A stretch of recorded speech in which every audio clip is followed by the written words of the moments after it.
మరో కాల్ తీసుకుందాం అండి. ప్రకాశం జిల్లా నుంచి రమేష్ గారు. హలో, నమస్తే మేడం. నమస్తే అండి, చెప్పండి. నేను 4 వీలర్ ఒకటి తీసుకున్నానండి, దానికి చెక్కులు ఇస్తున్నానండి. తర్వాత ఏంటంటే నాకు సైబర్ క్రైమ్ అయ్యి అమౌంట్ పోతే వాళ్ళకి వెళ్ళి ఇన్ఫార్మ్ చేశారు, హిందూజా ఫైనాన్స్ వాళ్ళకి ఇచ్చాను. తర్వాత వాళ్ళు ఏం చెప్పారంటే ఇంకొక అకౌంట్ నుంచి చెక్ తీసుకురా అండి, అది ఇస్తే ఇది క్యాన్సిల్ చేసి అది మారుస్తామని చెప్పారండి. ఎంటీ చెక్ మీద సంతకం పెట్టించుకొని కర్ణాటక బ్యాంక్ ఇచ్చానండి. ఇచ్చిన తర్వాత నుంచి నాకు ఎటువంటి రిప్లై వాళ్ళు పెట్టలేదు. నాకేమో చెక్ పాస్ దాని మీద ఏమో చెక్ బౌన్స్ అవుతా ఉండే మేడం. దాన్ని ఎలాంటి అడిగినా గానీ ఇదిగో చేస్తున్నాం అదిగో చేస్తున్నాం అంటున్నారు గానీ నా సమస్య అయితే పరిష్కారం చూపిట్లా. అంటే మామూలుగా అది ఆటో డెబిట్ అయింది వాహనానికి, దాని మీద నేను ఇన్ టైంలో కడుతున్నా గానీ ఫోన్ పే ద్వారా కడుతున్నా గానీ నాకు చెక్ బౌన్స్ అనేది వాళ్ళే చేస్తా ఉన్నారు. ఆ డబ్బులు బ్యాంక్ కార్డు అడిగితే వాళ్ళు చెప్పేందంటే మీకు బౌన్సింగ్ పడతానే ఉందండి, అది మీరు మార్చుకోండి అని వాళ్ళు చెప్పారు అక్కడ మేనేజర్ గారిని అడిగితే. వీళ్ళని కన్సల్ట్ అయ్యి వీళ్ళని అడిగితే ఇదిగో చేస్తున్నాము, మీరు ఇచ్చిన చెక్ ఫార్వర్డ్ చేస్తున్నాం, అది దాని చేయట్లేదు మరి. దానికి ఎటువంటి పరిష్కారం ఉందనేది నాకు అర్థం కావట్లేదు. ప్రతి నెల 5వ తారీఖు చెక్ అనేది మనం అమౌంట్ కట్టాలి ఈఎంఐ తో. కానీ అకౌంట్ ఇచ్చాను కానీ వాళ్ళు ఇంతవరకు చేయట్లేదండి. ఓకే జడ్జ్ గారు, ఇది సేవలోపం అనుకోవచ్చు కదండి. హలో, ఏ బ్యాంక్ అండి? నేను యూనియన్ బ్యాంక్ లో ఫస్ట్ ఇచ్చానండి చెక్కులు. ఆ తర్వాత అది సైబర్ క్రైమ్ అయిన తర్వాత వాళ్ళకి వెళ్ళి ఇన్ఫార్మ్ చేశాను, ఇట్లా జరిగిందండి, నాకు అది అకౌంట్ సీజ్ చేశారు, మీరు ఇంకో అకౌంట్ ఇవ్వండి అంటే ఇచ్చాను. అది కర్ణాటక బ్యాంక్ తీసేసి మళ్ళీ కొత్తగా ఇచ్చాను.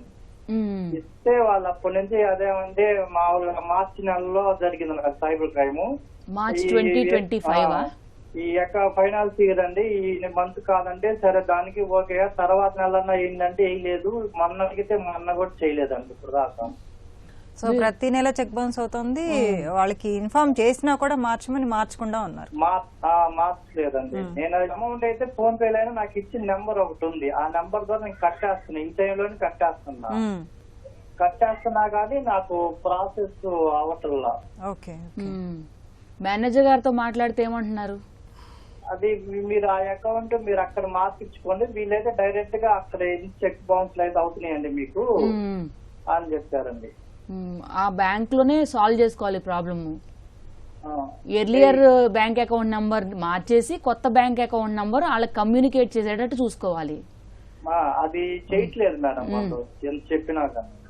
అంటే అది వేరే బ్యాంక్, ఇది వేరే బ్యాంక్ కదా మేడం. సో బ్యాంక్ వాళ్ళకన్నా కూడా ఇప్పుడు ఇతను ఇచ్చిన ఇన్ఫర్మేషన్ తీసుకొని హిందూజా ఫైనాన్స్ అండి మీరు చెప్పింది, ఈ హిందూజా ఫైనాన్స్ వాళ్ళు యాక్సెప్ట్ చేయాలి కదండి. ఆ చెక్కులు క్యాన్సిల్ చేసి దీన్ని కొత్త అకౌంట్ ని, కొత్త బ్యాంక్ అకౌంట్ ని వీళ్ళు కదా తీసుకోవాలి. చేయట్లేదు, హిందూజా ఫైనాన్స్ వల్లే చేయట్లేదు. నేను ఇచ్చింది వాళ్ళకే ఇచ్చా, హిందూజా ఫైనాన్స్ వాళ్ళనే కన్సల్ట్ అయ్యి విషయం చెప్పాను, ఇట్లా బ్యాంక్ లైన్ సీజ్ చేశారండి, ఆ అకౌంట్ ఇప్పుడు కలవదు, వాళ్ళు 90 రోజుల దాకా దాన్ని సీజ్ చేసేసారు, ఓపెన్ చేయదని చెప్పాను. వాళ్ళే సలహా ఇచ్చారు, ఆ సలహా ఇచ్చింది కూడా హిందూజా ఫైనాన్స్ వాళ్ళే. ఇంకో చెక్ ఇంకో బ్యాంక్ అకౌంట్ తీసుకుని ఇస్తే దాన్ని మారుస్తాము, నెక్స్ట్ నుంచి దాని నుంచి కట్ అవుతా ఉంటాయి అని చెప్పారండి.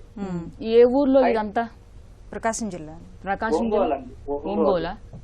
ఒంగోలులో కోర్టు బిల్డింగ్ ఉందా? కోర్ట్స్ ఉన్నాయా? కోర్ట్స్ లో న్యాయసేవ దగ్గరికి వెళ్ళి ప్రీ లిటిగేషన్ కేసు అని ఒకటి వేయండి హిందూజా మీద.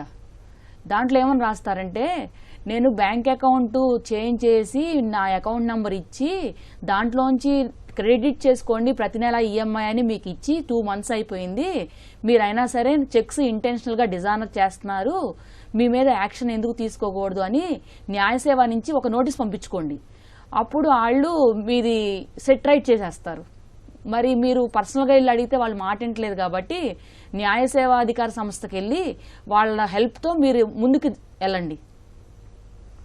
లేదు తెలిసిన లాయర్ గారు ఉంటే చేయించుకోగలంటే ఒక నోటీస్ పంపించుకున్నా సరిపోద్ది.